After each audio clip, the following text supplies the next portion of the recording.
Good morning, everyone. So now we will start a new discussion. But before that, let's read first our classroom rules. The first, be respectful. The second, listen and follow instructions. Number 3, always be on time. Number 4, cooperate with everyone. And the last one, keep the classroom clean. Is it clear? Alright. So now, before we proceed to our proper discussion, let's have an activity. Our activity is what we call the react instantly. Okay, so here is the instruction. So the teacher show short, a relatable situations like for example, winning a game, dropping a phone, or hearing unexpected news, and seeing a surprise test. Okay, and reads them aloud with neutral intonations. Is it clear? Okay, so here is the situations. You accidentally spill water on your notebook. Okay, so read them aloud with neutral intonations.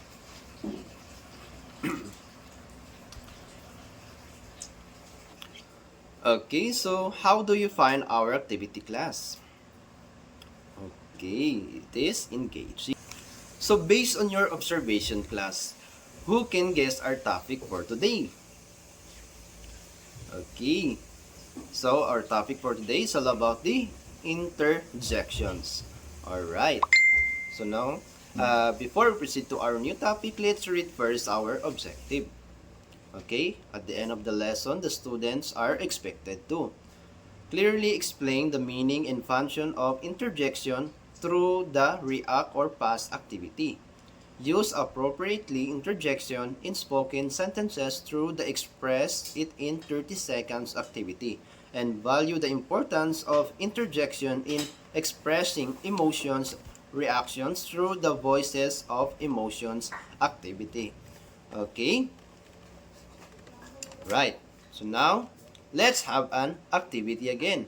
Our activity is what we call the emoji reactions. Okay, here is the instruction. So the teacher will show different emojis on the board, and each the student will pick an emoji and say a word, say a short sentences using an interjection.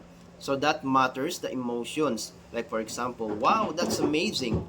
Okay, and the rest of the class will guess the emotion expressed by the interjections. Okay, is it clear? Alright, so here is the first emoji. Alright, that's correct. The second? Yes, it is angry. The third one? Yes, happy. The fourth? Yes, sad. And the last one? Alright.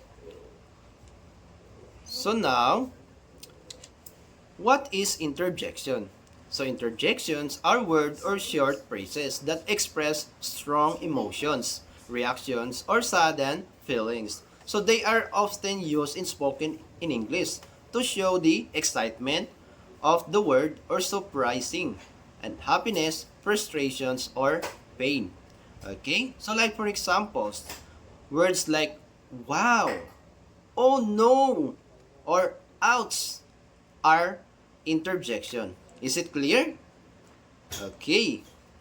So interjections are unique because they usually stand alone or appear at the beginning of a sentence, and they are often followed by the exclamation mark to show intensity. So using the interjections correctly makes our speech more expressive. Okay? And it is natural and helping listener understand how we speak and how we feel. Okay? In daily conversation, storytelling, or even in texting, interjections bring our emotions to life and make our communication clearer and more engaging. Okay? Is it clear? Alright. So, any clarification from our topic? Violent reaction? Okay. Since none, we have an activity.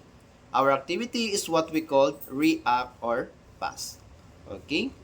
So here is the instruction. So the teacher reads us several short situations aloud. And if the students believe the situations need an interjection to express emotions, they raise a green card. If not, and they raise a red card after its response. And select students explain why an interjection is or is not needed. Okay? Is it clear? Okay. So, here is the situations. So you find out that your group presentation has been postponed. So what is your react? What is your card? Alright, that's correct. And the situation number 2. You accidentally spill water on your laptop. Okay, everyone got the correct answer. So, the number 3. Your teacher reminds the class to submit assignment by tomorrow. Okay. Alright. Only 2 have the correct answers. Okay. So now, let's have an activity again. Our activity is what we call the express it in 30 seconds. Okay, so here is the instructions. So the students work in pairs. So each pair is given a situation card. Like for example, sudden surprise, frustrations, excitement. So one students react orally using an appropriate interjections and a complete sentences. So within 30 seconds. So while the partner listen and check the correctness. Okay? And they then switch the role. Okay? Okay. So is it clear? Okay. So here is the situations. So you accidentally delete your project file.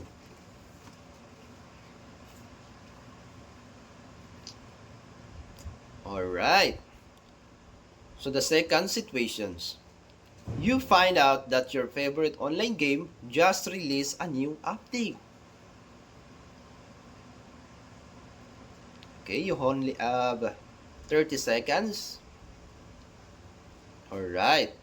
So, the third situations, you accidentally step on your friend's shoe and it gets dirty.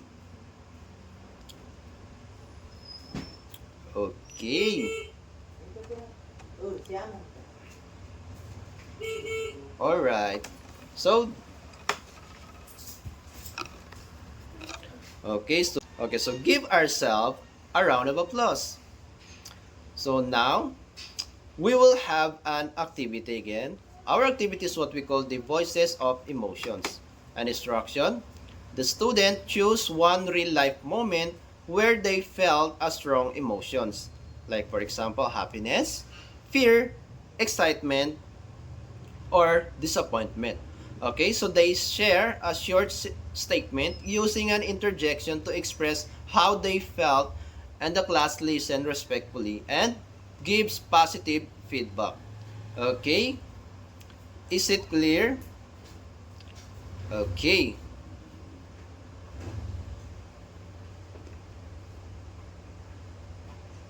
Okay, so now we will have an quiz. Okay, so the part 1, which is the multiple choice, choose the correct answer. Okay, so at items. The number 1 question, which of the following is an interjection?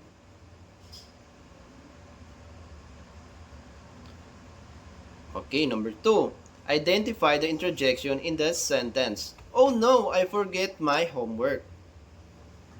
Okay, is it A, B, C, or D? Number 3, what is the main purpose of an interjection?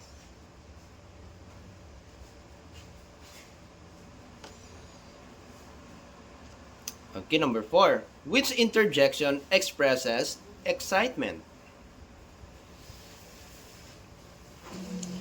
Okay, the number 5, which sentence using Okay, the number 5, which sentence uses an interjection correctly?